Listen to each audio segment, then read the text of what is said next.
Jama'a assalamu alaikum wa rahmatullahi ta'ala wa barakatuh. Barkanmu da sake zuwa wani shiri inda muke tattaunawa akan ciwon siga da kuma azumin watan Ramadana.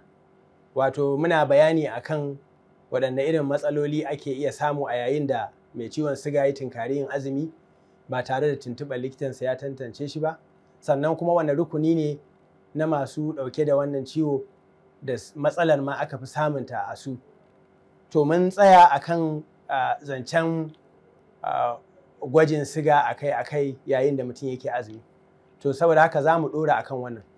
To a dukkan bayanan da muka ta yi a kwanakin da suka gabata, mun yi ta ba da ƙarfi akan zancen idan siga ya yi ƙasa, wato ya yi ƙasa da abin da jiki yake buƙata.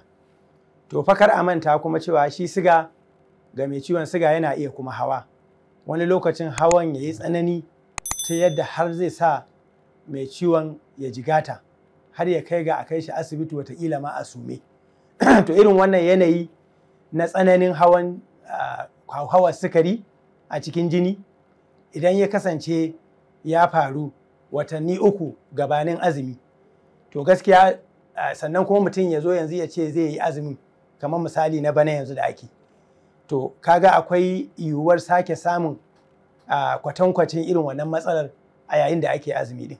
To saboda haka irin wannan shi ma mai ciwon siga da yake da wannan yanayi akwai yiwuwar samun matsala idan ya tinkari yin azumi kai tsaye.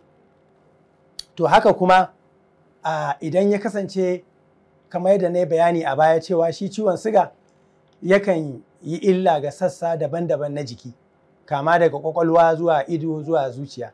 To idan ya kasance akwai illar da ta shafi zuciya ko hanyoyin jini, musamman a ɗauka illar da ta shafi zuciya kamar bugawar zuciya, abin da ake kira heart attack, ta ila mutum ya taɓa samu ya zo ya ɗan samu sauƙi, to kuma har yanzu abin dai bai daidaitu yadda ya kamata ba, bai zama sakayau kuma lafiya ƙalau ba shi da wata matsala ta wannan ɓangaren ba.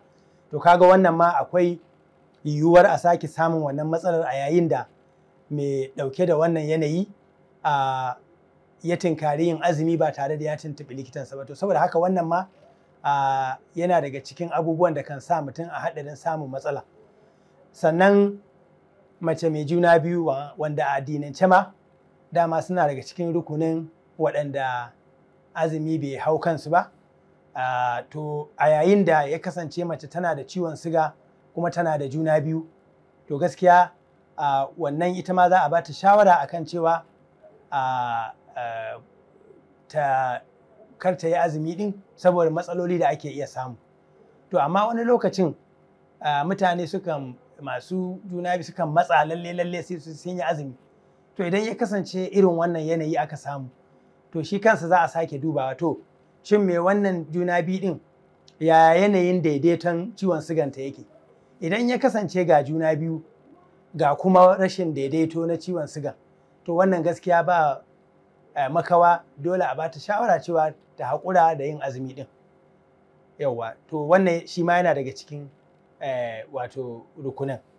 To sannan akwai mutane wanda suke masu yawan shekaru, waɗanda suna da rauni na tsufa, ko kuma suna da matsala nan da ya shafi tunani ko yawan mantuwa ko yawan zama su birkice haka su rikice, ba su san ma me suke yi ba da sauransu.